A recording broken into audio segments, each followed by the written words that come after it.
ہم لوگوں نے اللہ تعالیٰ کی کچھ نعمتوں کا ذکر کیا تھا اور آج مزید اس کے بارے میں پڑھیں گے۔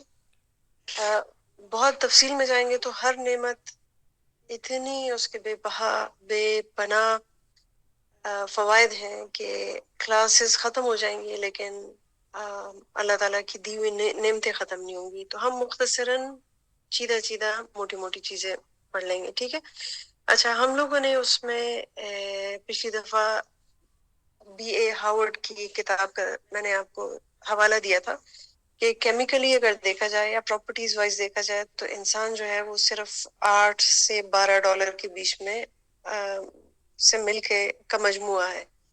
اگر اس کا دیکھا جائے کتنا اس میں فاسفورس ہے، اتنا اس میں چکنائی فیٹس ہے، لیڈ ہے اور باقی اشیاء ہیں، لیکن اگر دیکھا جائے آرگنز کے حساب سے تو وہ پرائس لیس ہے، کیونکہ صرف ایک ایکسپیرئنس کیا تھا یہ نیو یارک سٹی میں۔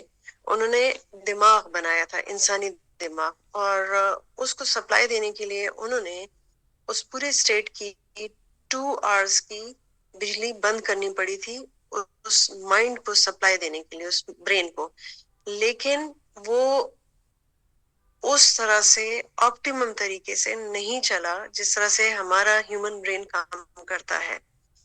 تو یہ تو صرف ایک اعضاء کی یا ایک آرگن کی بات ہوگی۔ اب آپ دیکھیں کہ آکسیجن ہے، یہ جو ہمارے لنگز لیتے ہیں، اگر ہم وہ کام خود کریں، مثال کے طور پہ سانس لینے کا، تو ہمارا سارا دن صرف اور صرف اسی میں گزرے گا۔ یعنی اگر آکسیجن کا ہمیں انتظام کرنا پڑے اور اس کو ہم پھیپھڑوں کے اندر لے کے جائیں اور پھر اس کو باہر نکالیں تو ہم صرف اسی کام میں ہی لگے رہیں گے۔ تو اللہ تعالیٰ نے ہمیں اتنی آسانی دی ہے کہ وہ ایک غیر محسوس طریقے سے ہم سانس لیتے ہیں، سانس کے آنے اور سانس کے جانے کا۔ شیخ سعدی رحمۃ اللہ علیہ فرماتے ہیں کہ اگر ہم اللہ تعالیٰ کی ساری نعمتیں ایک طرف کر دیں اور یہ ایک نعمت جس میں سانس کا آنا اور سانس کا جانا، اس کا بھی ہم شکر ادا کرنا چاہیں تو ہم شکر ادا نہیں کر سکتے۔ سبحان اللہ۔ میں نے آپ کو اپنی خالہ کی اگزامپل پچھلی اس کلاس میں دی تھی کہ ان کو لنگس کا ایشو ہے شدید قسم کا، اور وہ آکسیجن کے بغیر واش روم بھی نہیں جا سکتی ہیں، تو ان کی سوشلائزنگ تو بالکل ختم ہے۔ جو نارمل روٹین کے بھی کام وہ نہیں کر سکتی ہیں کیونکہ وہ آکسیجن ماسک تھوڑی دیر کے لیے بھی اتارتی ہیں تو ان کے آکسیجن لیولز ایک دم سے ڈراپ ہو جاتے ہیں۔ اچھا، اس کے بعد جو ہے اگر ہم بات کریں لباس کی، اب اللہ تعالیٰ نے ہمیں جیسے روح کا لباس ہے وہ ہمارا بدن ہے، اور جو بدن کا لباس ہے وہ کپڑے ہیں۔ تو اللہ تعالیٰ نے سردی اور گرمی دونوں سے بچانے کے لیے ہمیں بہت خوبصورت ورائٹی آف کپڑے اتارے ہیں، ٹھیک ہے؟ حضرت آدم علیہ السلام کو جو سب سے پہلا تحفہ اللہ تعالیٰ نے دیا تھا وہ لباس کا دیا تھا۔ تو اگر ہم ڈریس بدلتے ہوئے یا پہنتے ہوئے، اللہ تعالیٰ نے ہمیں ایک دعا سکھائی ہے، الحمد للہ الذی کسانی هذا الثوب ورزقنیہ من غیر حول منی ولا قوة۔ اگر یہ نہیں بھی آتی، اگر آپ صرف کپڑے بدلتے وقت بسم اللہ الرحمن الرحیم کہہ دیتے تو یہ شکر کا اظہار ہے، اور جب تک یہ لباس آپ کے جسم پہ موجود رہتا ہے تب تک آپ عبادت کی حالت میں رہتے ہیں۔ سبحان اللہ۔ تو ہمیں عبادت کی حالت میں ہر وقت رہنا ہے، اور تبھی شکر کا ہم لوگ میں تو یہ نہیں کہوں گی کہ حق ادا کر سکتے ہیں، لیکن بہرحال کچھ نہ کچھ حد تک ہم لوگ اس کا شکر کے زمرے میں آ جاتے ہیں، شکر ادا کرنے کے۔ اچھا، اسی طرح سے کھانے پینے کی چیزیں ہیں۔ اب اگر آپ یہ دیکھیں جب کووڈ تھا یا ویسے اگر آپ کو کوئی بخار ہو جائے یا کچھ، تو آپ کا زبان کا ذائقہ کتنا وہ ہو جاتا ہے، افیکٹ ہو جاتا ہے، آپ لوگ کھانا پینا میں مزہ نہیں آتا ہے۔ تو تھوڑی دیر کے لیے سوچیں کہ اگر مستقل آپ کی یہی حالت رہے جس میں آپ کی زبان محسوس کرنے کے، ذائقہ محسوس کرنے کے حصے باہر ہو جائے، تو وہ کس قسم کی کیفیت ہوگی. کبھی اس چیز پہ غور کیے؟ یا میری ایک سہیلی تھی، ان سے پوچھا ہے کہ آپ کی زندگی کا سب سے ناخوشگوار واقعہ جو آپ بھلائے نہیں بھولتی وہ کیا ہے؟ تو بتائی تھی کہ سردریا وہ لوگ گئے تھے اور انہوں نے وہاں پہ مچھلی کھائی تھی، تو مچھلی کا کانٹا پھنس گیا تھا. وہ 3 دن تھے، لیکن وہ کہتی وہ 3 صدیوں کے برابر تھے. جب تک وہ نکلا نہیں تھا، اس کی جو کانٹے کی چبھن تھی، کھانا پینا محال، اور وہ جو تکلیف تھی وہ الگ. تو تھوڑی دیر کے لیے سوچیں کہ اس سچویشن میں اگر ہم گھرے رہیں ہر وقت، یا ایسے لوگ جن کو استماع ہوتا ہے، ان کو زبان کیونکہ خوشبو بھی نہیں آتی اور زبان کا ذائقہ بھی فیل نہیں ہوتا، تو آپ کی یہ جو 2 سینسز ہیں وہ تو وہیں پہ چلی گئی. تو آپ کیا کھا رہے ہیں آپ کو سمجھ نہیں آ رہی، کیا پی رہے ہیں آپ کو سمجھ نہیں آ رہی، کنٹینیوسلی آپ اسی حالت میں رہتے ہیں. تو اللہ تعالیٰ نے شکر کے بے انتہا مواقع ہمیں دیے. کیا ہم لوگوں نے کبھی اس چیز پہ غور کیا؟ جب ہم پریشان ہوتے ہیں تو ہم ساری جو ہماری انرجیز ہیں وہ اس نیگیٹو چیز پہ لگ جاتی ہیں جو ہمارے پاس نہیں ہے، یا جس کی وجہ سے ہم اس وقت سفر کر رہے ہیں. لیکن ارد گرد کی ہم بے شمار نعمتیں نظر انداز کر دیتے ہیں، کیونکہ یہ شیطان کا طریقہ ہے. اس موقع پہ اللہ تعالیٰ سے ان نعمتوں کا جب آپ شکر ادا کرتے ہیں تو آپ کی تکلیف کم ہو جاتی ہے. نبی پاک صلی اللہ علیہ وسلم نے کہا ہے کہ صبر اور شکر یہ لازم و ملزوم ہے. شکر صبر کے بغیر نہیں آتا اور صبر شکر کے بغیر نہیں آتا. جب آپ کے حالات ناموافق ہوں، آپ صبر کریں گے تو شکر خود بخود آ جائے گا. اگر شکر کریں گے تو صبر خود بخود آ جائے گا. یہ آزما کے دیکھیے گا. اچھا، اس کے علاوہ یہ ہے کہ اللہ تعالیٰ خود کہتے ہیں، آپ ہمیں غور و فکر کرنے کی ترغیب دیتے ہیں. وہ قرآن پاک میں کہتے ہیں کہ انسان کو چاہیے کہ وہ اپنے کھانے کو دیکھے، کہ ہم نے خوب پانی برسایا، پھر زمین کو اچھی طرح سے پھاڑا، اس میں اناج اگائے، اور پھول، انگور، زیتون، کھجور، باغات، میوہ نباتات اور گھاس اگایا. تو یہ سب تمہارے لیے اور جانوروں کے لیے فائدے کی چیزیں ہیں. اگر تھوڑی دیر کے لیے آپ ورائٹی دیکھیں تو ہمارے پاس کتنی زیادہ ورائٹی ہے کھانے پینے کی. اور اس میں سے پھر ہم لوگوں نے، اللہ تعالیٰ نے اشرف المخلوقات ویسے ہی نہیں کہا، اور دماغ بھی ہے تو ڈفرینٹ قسم کی ہم لوگ ریسیپیز ٹرائی کرتے ہیں. اور اس ایک چاول سے ہم لوگ کتنے قسم کے چاول کی ریسیپیز بناتے ہیں اور ٹرائی کرتے ہیں اور زبان کے ذائقے کو سیٹسفائی کرتے ہیں. اچھا، اس سے پہلے اگر چلے جائیں تو آپ یہ دیکھیے کہ ہم اللہ تعالیٰ نے ہواؤں کو مسخر کیا ہے تاکہ ہماری کھیتی باڑی کے لیے وہ موافق حالات میسر ہوں. اسی طرح سے اللہ تعالیٰ نے فرشتوں کی ڈیوٹی لگائی ہے. تو بیج بونے سے لے کر ہارویسٹ ہونے تک یہ پورے مراحل اللہ تعالیٰ اپنی فرشتوں کے ذریعے سے ہمارے لیے آسان کرتے ہیں. پھر تقریباً 300 عوامل اللہ تعالیٰ نے اس میں انوالو کیے. پھر وہاں سے یہ گندم، میں گندم کی بات کر رہی ہوں، وہ جاتی ہے مارکیٹ، جاتی ہے وہاں سے صاف ہو کے ہمارے پاس آتی ہے. تو یہ روٹی جب پکتی ہے اور ہمارے پاس ہمارے سامنے آتی ہے تو اس کا ایک لقمے میں کتنی محنت شامل ہے اللہ تعالیٰ کی. تو کبھی اس پہ غور کریں، اور جب آپ کھائیں لقمہ تو سبحان اللہ اور الحمدللہ ضرور کہیں. اس سے ایک واقعہ یاد آ رہا ہے، میں نے پہلے بھی شیئر کیا تھا، دوبارہ کر دیتی ہوں ریمائنڈر کے لیے. وہ ایک کتاب میں پڑھی تھی، انگریز نے لکھی ہے، زگ زگلر اس کا نام ہے، اور اس نے لکھا تھا کہ how to raise positive children in a negative environment. تو اس نے بیسیکلی ایک واقعے سے شروع کیا تھا، اور اس میں اس نے واقعہ بیان کیا تھا کہ ایک کسان تھا اور اس نے اللہ تعالیٰ سے کہا کہ میں اب کام کرتے کرتے تھک گیا ہوں، مجھے آپ ایسا کریں کہ ایک سال کے لیے موسم کا اختیار میرے ہاتھ میں دے دیں، کیونکہ میں ایک ایسی فصل اگانا چاہتا ہوں جو کہ بمپر کراپ ہو، اور اس کے بعد میرے پاس اتنا پیسہ آ جائے اس کو بیچنے کے بعد کہ مجھے کام کرنے کی ضرورت ہی نہ پڑے. اللہ تعالیٰ نے اس کو اختیار دے دیا. اور یہ امیجنری کہانی ہے، یہ کوئی سچی کہانی نہیں ہے. اور بہرحال بتانے کا مقصد یہ تھا، یہ ہے کہ آپ کو اندازہ ہو کہ اللہ کا ہر کام کتنا پرفیکٹ ہوتا ہے.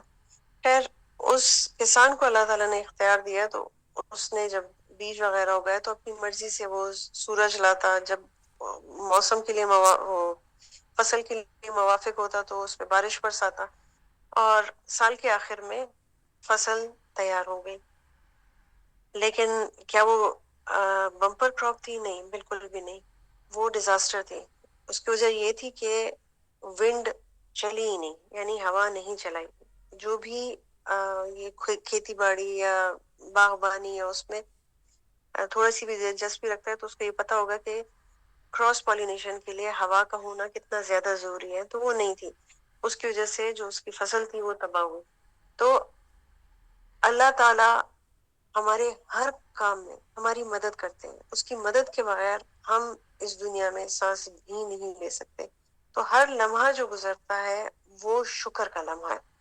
اور اس میں پچھلی دفعہ میں نے آپ کو ایک ریئل سٹوری سنائی تھی اور وہ نوبیل پرائز ونر ایک مووی تھی. 6 منٹ کی مووی تھی اگر آپ کو یاد ہو. تو اس میں یہ کہا تھا کہ ایک بچی کی سٹوری تھی اور اس میں سب کو انوائٹ کیا تھا کہ آپ آئیں اور وہ مووی دیکھیں. تو سب لوگ شوق میں آئے کہ 6 منٹ کی مووی میں ایسا کیا ہوگا جو اس کو نوبیل پرائز ملا ہے. اوارڈ ونر جو ہے یہ مووی تھی. تو وہاں پہ جب گئے تو اس میں ایک بچے کو دکھایا کہ وہ بیڈ پہ لیٹا ہوا ہے اور اس کے بعد کیمرہ جو ہے بچے سے ہوتے ہوئے چھت پہ چلا گیا. 1 منٹ گزرا، 2 منٹ گزرے. جب 4 منٹ گزر گئے تو لوگ بور ہونا شروع ہو گئے اور سنیما چھوڑنے لگے. تو 6 منٹ پہ وہ مووی ختم ہو گئی اور جو آڈینس سے جو پروڈیوسر اور ڈائریکٹر تھا اس سے مخاطب ہو کے کہا کہ یہ ایک بچے کی کہانی ہے جو کہ معذور ہے اور بیڈ پہ پڑا ہوا ہے. اس کی ساری زندگی یعنی دن اور رات کا صرف یہ ایک ہی سین ہے جس میں اس کو صرف چھت نظر آتی ہے. بیکاز وہ معذور ہے، وہ اٹھ نہیں سکتا، وہ دائیں بائیں سر نہیں ہلا سکتا. تو آپ امیجن کریں کہ آپ 5 منٹ بھی برداشت نہیں کر سکتے اور یہ بچہ جو ہے یہ زندگی بھر یہ ایک ہی سین دیکھ رہا ہے. اب آپ اس بچے کے ساتھ اپنی زندگی کو کمپیئر کریں تو شکر کے کتنے لمحات ہیں ہمارے پاس. اب اس میں مجھے اکثر اس کا وہ جو بچی رجب ہند فلسطین والی جو بچی تھی جو کہ گاڑی میں سٹک تھی اور ماں کو اس نے کال کی کہ ٹروپس ہیں، اسرائیلی ٹروپس ہیں اور ارد گرد ہیں. تو آپ اس ماں کا تھوڑی دیر کے لیے امیجن کریں کہ وہ کیا حال ہوا ہوگا جب وہ بچی کو تسلی دے رہی ہے لیکن اس کو یہ بھی پتا ہے کہ کھوکھلی تسلی ہے اور اس کی بچی گولیوں سے چھلنی ہوئی ہوتی ہے. میں اس کے ساتھ کوئی خون کا رشتہ نہیں تھا بٹ میں آج بھی جب وہ سین امیجن کرتی ہوں تو میرے ایموشنز میرے کنٹرول میں نہیں رہتے. تو اللہ تعالیٰ نے ہمیں اتنی بڑی آزمائش سے نہیں گزارا. ان کا یقیناً ایمان کا درجہ بہت بلند ہے. میں اپنے آپ کو کہوں گی کہ میں بہت کمزور ایمان کی بندی ہوں لیکن اللہ تعالیٰ نے کتنے شکر کے مواقع دیے کہ ہمیں کمفرٹیبل سیف جگہ دی ہے رہنے کے لیے، سونے کے لیے، جاگنے کے لیے. اور اس سے جو ہے میں آپ کو یہ بتانا چاہتی ہوں کہ ہم لوگ ٹینجیبل جو ہماری ہوتی ہے نا نعمتیں اس کو شمار کرتے ہیں کہ صاف ہوا ہے، پانی ہے، امن ہے، یہ ہے، وہ اولاد ہے، کمفرٹیبل لیونگ ہے. لیکن ہمیں اللہ تعالیٰ نے 2 قسم کی نعمتیں دی ہوئی ہیں. ایک کا نام ہے نعمت نفع اور ایک کا نام ہے نعمت دفع. تو نعمت نفع جو ہے اس میں وہ سب چیزیں ہیں جو کہ واقعی نظر آنے والی ہیں، محسوس کرنے والی ہیں، جس میں آپ کی صحت ہے، آپ کی اولاد ہے، آپ کے رشتے ہیں، آپ کے ماں باپ ہیں، آپ کی کمفرٹیبل زندگی ہے، سہولتیں ہیں. نعمت دفع وہ والی نعمتیں ہیں جو کہ آپ پہ ناگہانی آ سکتی تھی لیکن اللہ تعالیٰ نے آپ کو اس سے بچائے رکھا. میں بھی آپ کی گئی کوئی نیکی اللہ کو پسند آئی اور اللہ تعالیٰ نے آپ کی اولاد کو ایکسیڈنٹ سے بچا دیا. ہو سکتا ہے آپ کا دیا ہوا صدقہ اللہ تعالیٰ کو اتنا پسند آیا کہ اللہ تعالیٰ نے آپ کو کسی مقدمے میں نہیں ڈالا، کسی اسپتال میں لمبی بیماری میں نہیں ڈالا، تھانے میں ناجائز نہیں قید کیا. میرے نانا اللہ بخشے وہ ایک دعا تواتر سے کرتے تھے. وہ کہتے تھے کہ اللہ تعالیٰ مجھے ہسپتال، تھانہ، کورٹ، کچہری سے بچائے. تو نعمت نفع میں وہ سب چیزیں آ جاتی ہیں جو کہ ہمارے اوپر آزمائش آنی تھی لیکن اللہ تعالیٰ نہیں لائے. بچہ جو ہے چھت سے گر سکتا تھا، شوہر کا ایکسیڈنٹ ہو سکتا تھا لیکن اللہ تعالیٰ نے نہیں کیا. تو اگلی دفعہ نعمت نفع کے ساتھ نعمت دفع کا بھی سوچیں. اور شکر کے جذبات جب آپ ادا کرتے ہیں تو اللہ تعالیٰ خود کہتے ہیں کہ میں، اللہ کا وعدہ ہے کہ میں اور دوں گا. اب آتے ہیں پانی کی قدر و قیمت کی طرف. پانی جو ہے وہ دنیا کی ہر قیمتی شے پہ حاوی ہے. کہتے ہیں ایک حکایت تھی اور اس میں یہ بتایا کہ ایک آدمی تھا، وہ صحرا میں بھٹک گیا اور پیاس کی اتنی شدت تھی کہ وہ پانی کی تلاش میں نکلا. اتنے میں اس کو ایک درخت پہ نہ لٹکی ہوئی تھیلی نظر آئی. وہ بھاگا بھاگا گیا اس چمکتی چیز کو کہ یہ پانی ہے. جب قریب گیا تو اس کو پتا چلا کہ وہ سونا ہے. بے اختیار وہ چیخا اور اس میں حسرت شامل تھی کہ یہ کیا مصیبت ہے کہ یہ سونا، یہ پانی نہیں ہے. تو تھوڑی دیر کے سوچیں کہ پانی کے بغیر سونے کی کیا قدر و قیمت رہ جاتی ہے. تو ایسی جو بھی سچویشن آتی ہے تو اس میں شکر ضرور ادا کیا کرے. اور ہمارا شکر سے ایک اور چیز میرے ذہن میں آتی ہے، میں آپ کے ساتھ وہ بھی شیئر کروں کہ ہمارے جو ایموشنز ہیں، اب اس میں ڈپریسنگ ایموشنز بھی آتے ہیں، غم کے کیمیکلز جو ہماری باڈی میں غم کے کیمیکلز کو زیادہ کر دیتے ہیں، بڑھا دیتے ہیں جب آپ کو ڈپریشن آتا ہے یا کوئی غم آتا ہے. اسی طرح خوشی کے ہارمونز ہیں اور کیمیکلز ہیں. جب آپ خوش ہوتے ہیں تو وہ کیمیکلز بڑھ جاتے ہیں. جب آپ ہمیشہ ایک اسٹیٹ میں رہتے ہیں جو کہ ڈپریشن ہے، غم ہے، سوچ فکر ہے، تو کیا ہوتا ہے کہ آپ کے جسم میں امبیلنس آ جاتا ہے. یہ میں بالکل سادہ الفاظ میں سمجھا رہی ہوں. جب امبیلنس آ جاتا ہے تو انسان پھر بہت ایکسٹریم کی طرف سوچ اس کی جاتی ہے. وہ یہ نیگیٹو تھنکنگ میں اتنی دور تک چلا جاتا ہے کہ پھر اس سے واپس آنا اس کے لیے مشکل ہو جاتا ہے. اور ہمارے جو ایموشنز ہیں وہ پھر ہمارے معبود بن جاتے ہیں. وہ سورہ الجاثیہ میں ایک بڑی خوبصورت آیت ہے. انہوں نے کہا کہ کیا آپ نے اسے بھی دیکھا جس نے اپنی خواہش نفس کو اپنا معبود بنا رکھا. تو ہم لوگ تو کہتے ہیں کہ ہم بتوں کو نہیں پوجتے ہیں، تو ہم کیسے اس دائرے سے خارج ہو سکتے ہیں، یا ہم تو اس طرح کا کوئی کام نہیں کرتے جو اللہ کی ناراضگی کا باعث ہو. لیکن ہمارے جو ایموشنز ہیں وہ ہمیشہ ادھر، وہ تو ہمارے ساتھ ہی موجود ہے. تو اگر کوئی بھی ایموشن جو نیگیٹو ایموشن ہے، اگر وہ اس حد تک بڑھ جائے کہ وہ آپ پہ کنٹرول کر لے، تو پھر آپ اس کے تابع ہو جاتے ہیں، یعنی نفس کے تابع ہو جاتے ہیں. پھر آپ نفس کو جو ہے معبود بنا لیتے ہیں. جب آپ شکر کرتے ہیں تو آپ کے کیمیکلز وہ بیلنس رہتے ہیں. اس طرح کی کوئی بھی پھر جو نیگیٹو ایموشنز ہیں وہ آپ کا معبود نہیں بن پاتے. آپ کا نفس آپ کے تابع رہتا ہے. شکر ایک ایسی عبادت ہے جس کا قرآن پاک میں ذکر کیا گیا کہ یہ جنت کی عبادت ہے.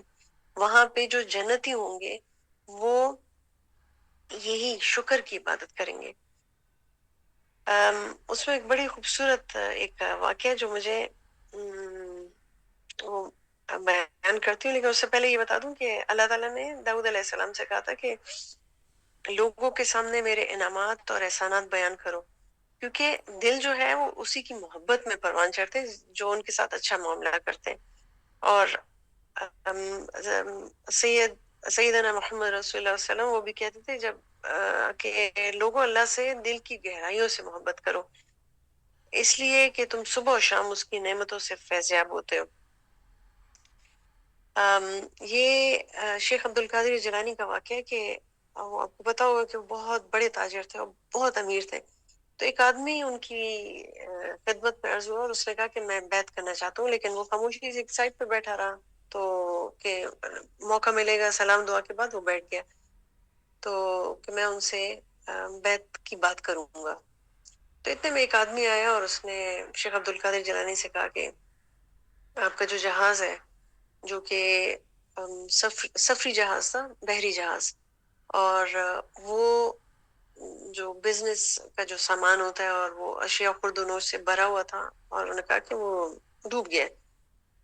تو شیخ عبد القادر جیلانی نے کہا کہ الحمدللہ. تو کہتے ہیں کہ پھر تھوڑی دیر گزری تھی کہ وہ دوبارہ آیا اور اس نے کہا کہ شیخ صاحب وہ جو خبر پہلی والی تھی وہ ٹھیک نہیں تھی، اور سچ یہ ہے کہ آپ کا جہاز نہیں ڈوبا۔ تو شیخ عبد القادر جیلانی رحمۃ اللہ علیہ نے کہا کہ الحمدللہ، دوبارہ کہا۔ تو جو آدمی آیا تھا وہ اٹھ کے جانے لگا، تو شیخ عبد القادر جیلانی صاحب نے پوچھا کہ آپ کسی کام سے آئے؟ تو انہوں نے کہا ہاں، میں بیعت کرنے آیا تھا، لیکن آپ تو ایک عام انسان نکلے۔ تو انہوں نے کہا کیوں؟ انہوں نے کہا کہ جہاز کے ڈوب جانے پہ تو آپ نے الحمدللہ کہا، تو لیکن جہاز کا جب دوبارہ نمودار ہونا تب بھی آپ نے الحمدللہ کہا، تو آپ میں اور ایک عام انسان میں کیا فرق ہے؟ اور یہ بتا دوں آپ کو کہ وہ جو جہاز میں جو چیزیں موجود تھیں وہ اس وقت کے حساب سے لاکھوں تھیں، اگر آپ اب کے حساب سے اندازہ لگائیں تو وہ تو اربوں خربوں بنتی ہیں۔ تو خیر انہوں نے کہا کہ میں نے تو جہاز کے نہ ڈوبنے پہ الحمدللہ کہا، نہ جہاز کے دوبارہ ریکور ہونے پہ۔ کہتے ہیں میں نے اپنی جب اس آدمی نے مجھے اطلاع دی کہ جہاز ڈوب گیا تو میں نے اپنے دل کی حالت ٹٹولی، تو وہ اسی اسٹیٹ میں تھا۔ تو میں نے دل کی حالت پہ کہا الحمدللہ، یعنی مجھے کوئی فرق ہی نہیں پڑا۔ کہتے جب انہوں نے کہا کہ جہاز نہیں ڈوبا تو کہتے میں نے پھر اپنے دل کو ٹٹولا اور پھر کہا کہ مجھے کوئی فرق نہیں پڑا اس خبر سے، سبحان اللہ۔ تو کہتے میں نے اپنی دل کی حالت کی سٹیبل ہونے پہ الحمدللہ کہا، سبحان اللہ، کتنی بڑی بات ہے۔ آج کل ہم لوگ کتنی چھوٹی چیز پہ، میں اپنی بات کروں گی کہ چھوٹی چیز پہ پریشان ہو جاتے ہیں اور ہمارا دل لرزنے لگتا ہے۔ وہ توکل جو ہونا چاہیے وہ نہیں ہے۔ اللہ تعالیٰ ہم سب کو توفیق دے کہ ہم اللہ تعالیٰ کو راضی کرے اور اس سٹیٹ پہ پہنچے ایمان کی حالت میں جس میں ہمیں ایمان کی مضبوطی اور حلاوت نصیب ہو۔ اور اس میں شکر کرنے کے لیے اللہ تعالیٰ نے بہت زیادہ انعامات کا وعدہ کیا ہے۔ اب اللہ تعالیٰ نے نعمتوں کا وعدہ کس عمل کے ساتھ مشروط کر دیا ہے؟ وہ لئن شکرتم لازیدنکم ولئن کفرتم ان عذابی لشدید، یعنی اگر تم شکر کرو گے تو میں تمہیں زیادہ نعمتیں دوں گا، اور اگر ناشکری کرو گے تو میرا عذاب بہت سخت ہے۔ تو اب اگر اس کے لیے یہ ٹپ ہے، اگر آپ کسی بھی نعمت کو لاک کرنا چاہتے ہیں تو اس کے بارے میں اللہ تعالیٰ کے شکر گزار بن جائیں، وہ نعمت آپ کے پاس ہمیشہ ہمیشہ کے لیے محفوظ ہو جائے گی۔ اچھا، اب دوبارہ اس میں جو دوسرا اللہ تعالیٰ نے کہا ہے کہ ناشکری کرو گے تو میرا عذاب بہت سخت ہے، تو اب یہ جو بات ہے کہ اللہ تعالیٰ جو ہے وہ ڈرا رہے ہیں یا کہہ رہے ہیں کہ عذاب دیں گے، تو اللہ تعالیٰ خود کہتے ہیں کہ اللہ تعالیٰ کو کیا ضرورت ہے کہ وہ تمہیں عذاب دے اگر تم شکر گزاری کرو، ایمانی روش پہ چلتے رہو۔ تو یعنی اللہ تعالیٰ ہمیں چانس بار بار دے رہے ہیں کہ مطلب شکر گزاری کا مطالبہ اس لیے نہیں ہے کہ وہ اللہ تعالیٰ جو ہے وہ شکر گزاری کے محتاج ہے، بلکہ وہ اپنی بندوں پر عنایت کر کے خوش ہوتے ہیں اور ان کو زیادہ نوازنا چاہتے ہیں۔ تو اللہ تعالیٰ نے مزید کا ذریعہ بتا دیا ہے۔ اب جو زیادہ کا خواہش مند ہے وہ کثرت سے الحمدللہ کہے۔ اس سے مجھے ایک اور بات یاد آتی ہے، جب شیطان کو اللہ تعالیٰ نے ملعون کر کے نکال دیا تو اس نے اللہ تعالیٰ سے یہ وعدہ کیا تھا کہ میں آپ کے بندوں کو